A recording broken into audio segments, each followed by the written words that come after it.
వైశాఖ పురాణం 1వ అధ్యాయం. వైశాఖమాస ప్రశంస. నారాయణం నమస్కృత్య నరం చైవ నరోత్తమం దేవీం సరస్వతీం వ్యాసం తతో జయముదీరయేత్.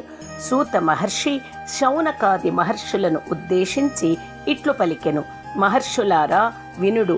రాజర్షియగు అంబరీషుడు బ్రహ్మ మానస పుత్రుడగు నారదుని చూచి నమస్కరించి, మహర్షి, మీరు అన్ని మాసముల మహత్వమును వివరించిరి. అన్ని మాసముల యందును వైశాఖ మాసము మిక్కిలి ఉత్తమమైనది, శ్రీ మహావిష్ణువునకు మిక్కిలి ప్రీతిపాత్రమైనదని చెప్పినారు. వైశాఖ మాసము శ్రీ మహావిష్ణునకు ఇష్టమగుటకు కారణమేమి? ఈ మాసమునందు విష్ణు ప్రియములైన ధర్మములేవి? మానవులాచరింపవలసిన దానములను వాని ఫలములను వివరింపగోరుచున్నాము. పూజ, దానము మున్నగు వానిని ఏ దైవమునుద్దేశించి చేయవలేను? వాని ఫలమెట్టిది, పూజా ద్రవ్యములెట్టివి మున్నగు విషయములను దయయుంచి వివరింపగోరుచున్నానని సవినయముగా ప్రశ్నించెను. నారదుడు, నేను రాజర్షి అంబరీష వినుమని ఇట్లు పలికెను: పూర్వమొకప్పుడు నేను బ్రహ్మను మాసముల మహిమను, మాస ధర్మములను వివరింపగోరితిని. బ్రహ్మయు నారద, శ్రీ మహావిష్ణువుకు లక్ష్మీదేవికి మాస ధర్మములను చెప్పుచుండగా వింటిని. నీకిప్పుడు శ్రీ మహావిష్ణువు లక్ష్మీదేవికి చెప్పిన విషయముననే చెప్పుదును.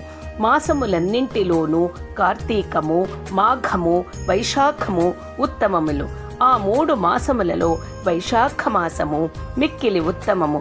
వైశాఖము ప్రాణులకు తల్లివలే సదా సర్వాభీష్టములను కలిగించును. ఈ మాసమందాచరించిన స్నానము, పూజ, దానము మున్నగునవి పాపములన్నింటినీ నశింపచేయును.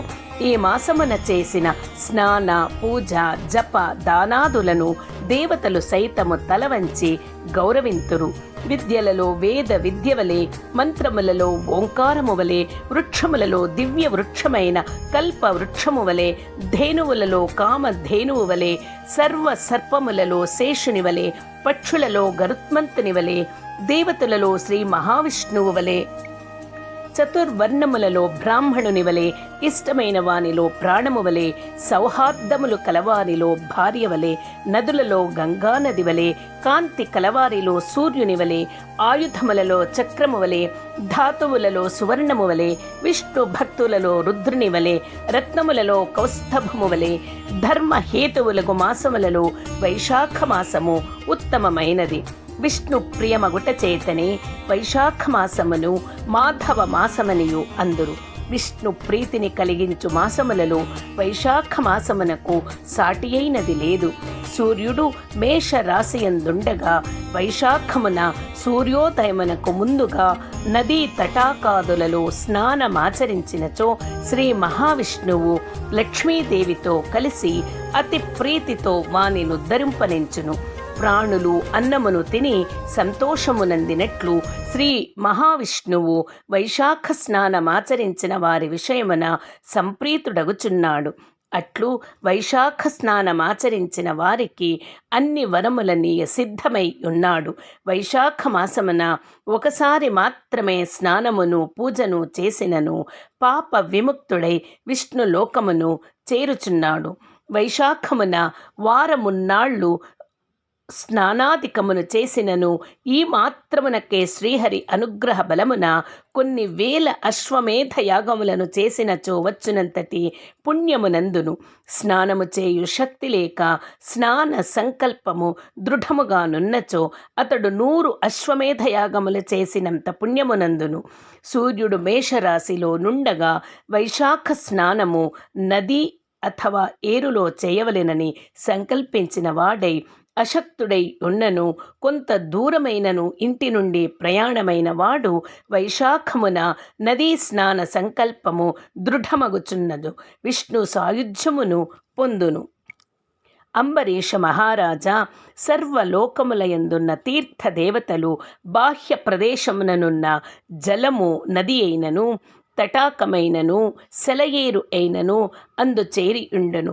జీవి చేసిన సర్వ పాపములను జీవి అట్టి జలమున పవిత్ర స్నానమాచరించు వరకును యముని యజ్ఞాను అనుసరించి జీవి యముని ఆజ్ఞను అనుసరించి జీవి సూక్ష్మ శరీరముననుసరించి వృధచేయుచుండును.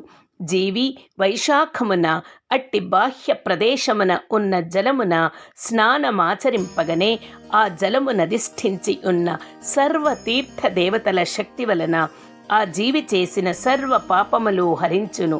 సర్వతీర్థ దేవతలు సూర్యోదయమును మొదలుకొని 6 ఘడియల వరకు బాహ్య ప్రదేశమునందున్న ఆ నదీ జలమునాశ్రయించి ఉండును.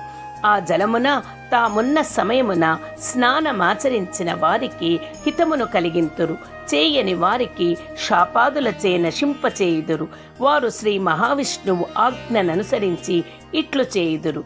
సూర్యోదయమైన 6 ఘడియల తరువాత తీర్థదేవతలు తమ తమ స్థానములకు పోవుదురు. మరలా సూర్యోదయమునకు ముందుగా బాహ్య ప్రదేశమందున్న జలమున వహించి స్నానమాడిన వారి పాపములను నశింపచేయుదురు. వైశాఖ పురాణం 1వ అధ్యాయం